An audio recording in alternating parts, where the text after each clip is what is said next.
Hello everyone, welcome to my Batman Arkham Origins. I'm the Knight difficulty, no damage walkthrough. We'll be investigating Bane's hideout in this video. And to start, we have this little section where we get to play as the Joker for a little bit. So unlike Batman Arkham Asylum, where we could only play as the Joker in the challenge maps, Batman Arkham Origins is giving you the chance to do this one-time set piece, this little change to the gameplay style, to allow you to play as the Joker in the main story.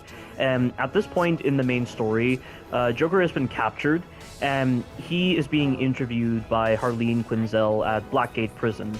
Now, this is actually a continuity error in the Arkhamverse, because in Batman Arkham Asylum, there were interview tapes that you could pick up, and one of the interview tapes that corresponded to the Joker actually showcases the interview he had with Harley Quinn, and it's supposed to be the very first interview that Harley Quinn ever did with the Joker. But obviously, Batman Arkham Origins is contradicting that by having the first interview that Harley Quinn is having with the Joker be done at Blackgate Prison. Now, I don't really consider it to be that big of a deal. In fact, as a retcon, you could probably say that maybe the way Harley is portrayed in the tapes in Arkham Asylum, maybe she was pretending to meet Joker for the first time, and Joker was similarly doing the same thing. Like, maybe that was just part of some scheme that they had, and that's why it's portrayed differently in Batman Arkham Origins, because as a retcon, maybe they're saying, oh, the tapes in Batman Arkham Asylum, Harley was pretending to be Joker for the first time, and Joker was pretending to be Harley for the first time as well, as part of some scheme. That's how I would explain it, because I really feel like this scene has a place in the Arkhamverse, because I think as a way of showcasing Joker's backstory, this is really cool. It has an almost poetic and magical mystique to it that complements the Joker's madness, basically, because the Joker's madness is one of the core traits of the villain, and he is a psychopath. And, you know, you're going into the psychological realm, you have this comedy club, you're seeing Joker be the Red Hood for a little bit before he's ultimately thrown into that chemical bath. And I guess in the Joker's deluded mind, he believes that Batman intentionally threw Joker into that acid bath, and maybe that was one of the main reasons why he has this fixation on trying to ruin Batman's moral code, because in his delusion, by thinking that Batman intentionally tried to kill him by throwing him into that acid bath, he's trying to put Batman into the spotlight where he is no different to the villains he puts into prison, when obviously that's not true, of course. And this is what ultimately serves as the first step into this intense hatred that Batman has towards the Joker compared to every other villain. And, I mean, the Joker reminded Batman of his parents' murder. I mean, we saw with that Gotham City Royal Hotel moment where after Batman saves the Joker, Joker kills those thugs to Batman's sides. And that eerily mirrored the death of his parents, because, you know, Bruce Wayne was standing in between his parents when they were shot, and, you know, I'm guessing that's another reason why Batman has such an intense hatred for the Joker, because the Joker brought back those memories. And it's stuff like that that I really feel the backstory of the Joker properly captures. And compared to other media that actually tries to delve into the Joker's backstory, they're pitiful compared to this. I feel like there is just enough to be informative with regards to the Joker's backstory, but there is not so much to ruin the mystique of it, even though I personally don't feel like it would ruin the mystique of the Joker, because, I mean, look at Batman. Do you really feel like your views on Batman are impacted by the fact that you know he's Bruce Wayne? No. He's still Batman in your eyes. Just because you know that he's Bruce Wayne doesn't mean, oh, I can't view Batman the same way anymore. Like, I don't really agree with that whole perception that you have to be very vague on a villain's backstory in order to make them intriguing. That just feels like one alternative when there's multiple different alternatives you could take to handle a villain's backstory. And Warner Brothers tried to favor the alternative with Joker's backstory, and it was really cool. And also, that whole moment where you saw Batman talking with Alfred, everybody loves that scene, and I do too. Like, that scene does a wonderful job at showcasing the point where Batman is at in his career fighting crime. I mean, this is his second year of fighting crime, and at this point in his career, Batman is still a very inexperienced hero. Like, at this point, he's more so a vigilante, and, you know, the way he chastises Alfred when he says, Alfred, who do you see when you look at me? The boy whose shoes you used to tie every morning? The teenager you drove to his first date? While you are here every night, I am out there, the only thing that stands between the innocent and the predatory. And then he follows up with, when the mugger or the thief stops to think twice, that is fear. That is what I am. That is why they hired assassins, because I am the reason the criminals breathe easier when the sun rises. And he really tries to reassure Alfred that he is resting on his laurels and he's not in over his head. And one criticism that I do have with that scene is that the placement within the story doesn't make any sense. Like, why is Alfred acting this way after Batman is taking down a majority of the assassins, and the only assassins that are left are Bane and Firefly? So why would Alfred say it right there? That's my main criticism with that scene. I feel like if it was placed maybe after Copperhead, when Copperhead poisoned Batman, it would have a bit more sense to it, but I don't know. Like, I feel like the story should have played out a little differently to justify the existence of that scene so that the dialogue actually made sense. But either way, that scene is truly amazing in showcasing like the starting point for Batman's character development, because one thing that I really like about Batman Arkham Origins compared to the other Arkham games is that Batman feels like he undergoes character development compared to the other Arkham games, where he's still the same character from beginning to end.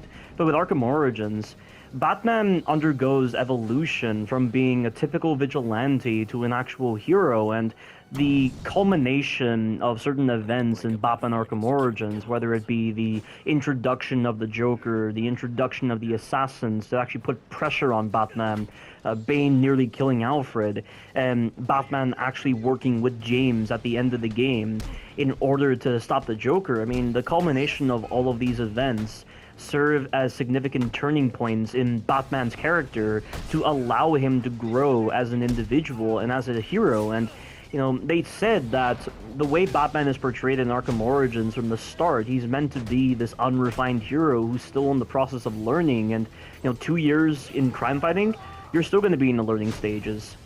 But by the end of the game, Batman feels like he's grown as a character, and this is something that I talked about in the part of my walkthrough focusing on the final offer when I was talking about the Batman 2021 film.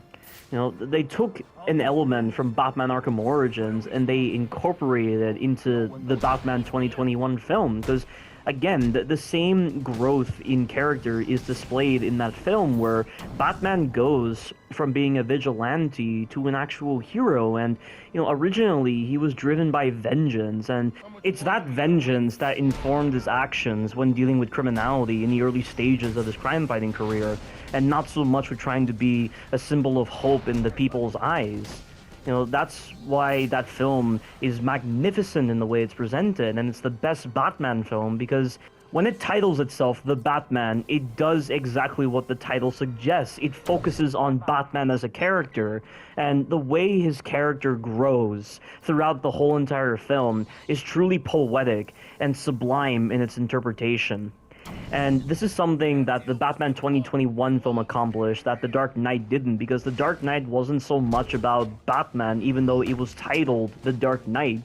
It was more so about the Joker and his impact on Gotham and his impact on Batman, even though the Joker was just introduced out of the blue. And I think certain scenes in The Dark Knight haven't really aged well, like the boat scene, when it doesn't really portray itself in a realistic sort of way. I mean, obviously they'll kill each other when detonating those explosives, but that's not how it came across. And also the prisoners seem to have more authority than the guards, and it looks so silly just watching it back. Yeah, there are definitely parts of The Dark Knight that I don't feel are the best when you actually rewatch them. But with the Batman 2021 film, the only part that I really dislike about the Batman 2021 film is the chase involving Penguin, because Penguin killed a lot of civilians when he was trying to drive away from Batman, and Batman and Gordon just let him go. And it's just such a ludonarrative dissonance. That's the only part of the film I dislike. Every other part of the Batman 2021 film is truly sublime in focusing on Batman. And that was one of the smartest choices ever, with taking influences from Batman Arkham Origins that truly reveled in the whole idea of trying to portray Batman as a character. And Laser Z, when he was discussing the Arkham series, and he was focusing specifically on Arkham Origins, he said that Arkham Origins is a unique Arkham game in the sense that it doesn't try to focus on this big story or anything like that. It focuses more so on character development rather than being like a big story. And this was the reverse with the other Arkham games, where they focused entirely on being a big story rather than actually having character growth. And that's why the character growth stands out to me so much. And that's why certain scenes, like with the argument that Batman had with Alfred, and he was resting on his laurels, like that is why that scene is so important, because it represents how Batman is at this point in time before a lot of these significant events involving Bane or with Joker or with Alfred actually happened. And just his phrasing and just the way he uses certain word choices, it's all indicative of him being a vigilante. And being a vigilante represents a very inexperienced hero, and that level of inexperience was perfectly captured with that whole argument scene that Batman had with Alfred.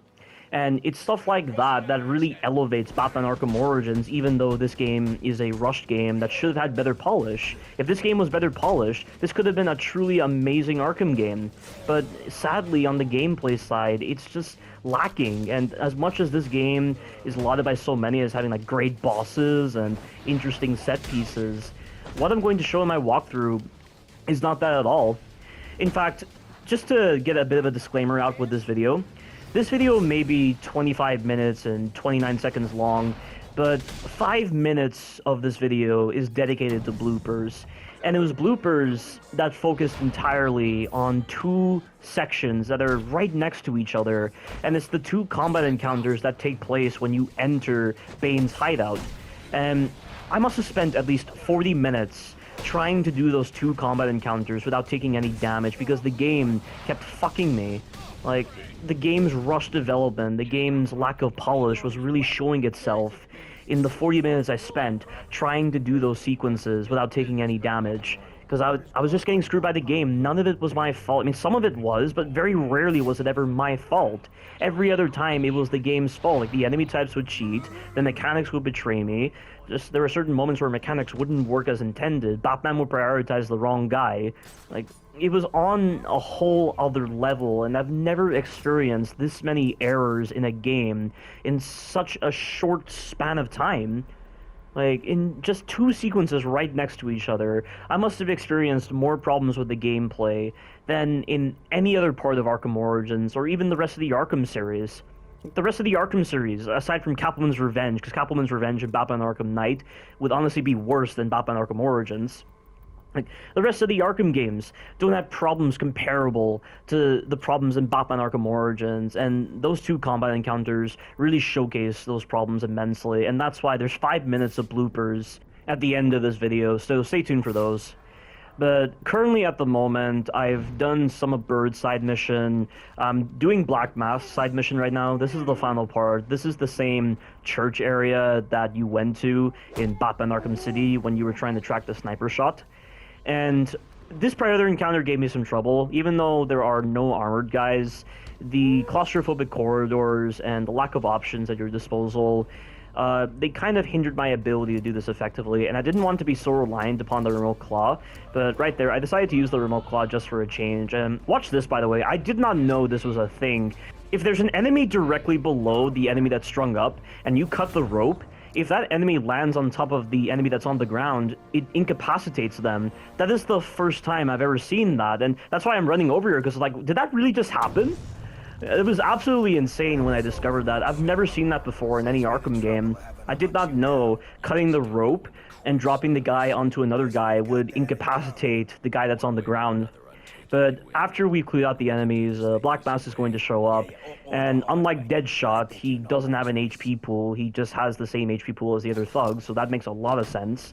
Why they had to exaggerate on Deadshot's capabilities and his physical attributes, yet they didn't do the same with Black Mask or Bird, that I don't understand. Oh, and look at that just then. You see that move that the martial artist did? So that move just then, you have to press triangle twice in order to counter it. I don't like that you have to do that, and also that move gives the martial artist an immense amount of gliding potential. The amount of times I have gone to attack another enemy and the martial artist has done that move and he has teleported alongside me and just caught me. That happens so many times in the final part of the game when I'm at Blackgate Prison. And Blackgate Prison is another area where I came across so many issues where the game decided to screw me, almost on a similar level to what I encountered in this recording, where I spent nearly 40 minutes on 2 combat encounters that take place in Bane's hideout. Yeah, like I said in the community post, the breaking point for my walkthrough was met when I got to Copperhead's area, and the game really started to fall apart, but I really feel like it started to fall apart a lot more the moment I started Bane's hideout mission, because the rest of the game is going to demonstrate a lot of diminished quality and a lot of poor designs and lacking potential. But yeah, I can't wait to show you guys those moments. But we just have more of these gang fights. So these gang fights, the frame rate really dies. I mean, look at the frame rate now. Like, it's so low. Like, why would they put in these kind of combat scenarios if the game just simply can't handle it? You know, the frame rate is definitely something that I just cannot stomach with Batman Arkham Origins. It's so bad. But that's the last gang member, and now we get to make our way over to my alibi, and we get to take on Bird, who has the same HP pool as the other thugs. Again, why they exaggerate on Deadshot's capabilities and not on Bird's and Black Mask's capabilities, I don't know. But they should not have exaggerated capabilities. There's no reason for them to have these kind of capabilities. But here are a couple of Venom henchmen. The Venom henchmen, I mentioned before that they're very broken because they have the ability to do this grab that is so fast. And you don't even realize they're doing it a lot of the times. Like, the only indication that they're doing the running grab is you hear a bit of gurgling, indicating that like Venom is coursing through their veins. And then they just rush towards you, but the rushing animation looks similar to just the generic run animation that the enemies do in order to get close to you, and then they attack. So it leads to a lot of confusion at times. And if those Venom henchmen get close to you with that running grab, and you don't get the right input out, you are going to get grabbed every time. And even when you try to evade, there are just times where they just stop whatever you're doing and just attack you. It's pretty bullshit. And I have a lot of bloopers saved of moments where the Venom henchmen get all these capabilities that they simply don't deserve because of the paired animation system and the fact that the grab is pretty bullshit. And also, Bane, when he grabbed you, he didn't do instant damage with his grab, yet when the Venom henchmen grab you, they do instant damage the moment the animation begins, just like what happens with the Lycans in Resident Evil Village, where even before they get the chance to bite you, the moment the animation starts, before they've even bitten you, they do damage. It's bullshit. I mean, I understand that the Venom henchman is punching Batman, but, I mean, Bane kind of punches Batman when he's starting his grab. I mean, it's not really a punch, it's just a grab, but it makes contact with Batman, yet it doesn't drain his HP. So why is it different with these guys, and why is their grab so vacuumous? It's so bullshit. But after so many attempts with this section, this is when I decided to use the glue grenade, and the glue grenade is a mixed bag. I mean, it is helpful sometimes with exposing the armored guys and the Venom henchmen to your normal attacks, but the glue grenade is badly programmed because you have to wait a couple of seconds after a glue grenade makes contact with an enemy before the game allows you to do your normal attacks against the guy that you used the glue grenade on.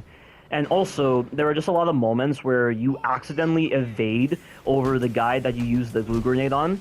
And whenever you evade over an armored guy or a Venom henchman that have been hit by a glue grenade, they don't get knocked to the ground. They just do the normal stumble animation that happens when you just jump over an enemy's head. And it doesn't give you any chance to capitalize on the disadvantage that you put the enemy in. It's dumb. And it opens the combat up to more holes. And it further elucidates the limited options at your disposal with the combat on this game. And also, why is Batman doing that animation?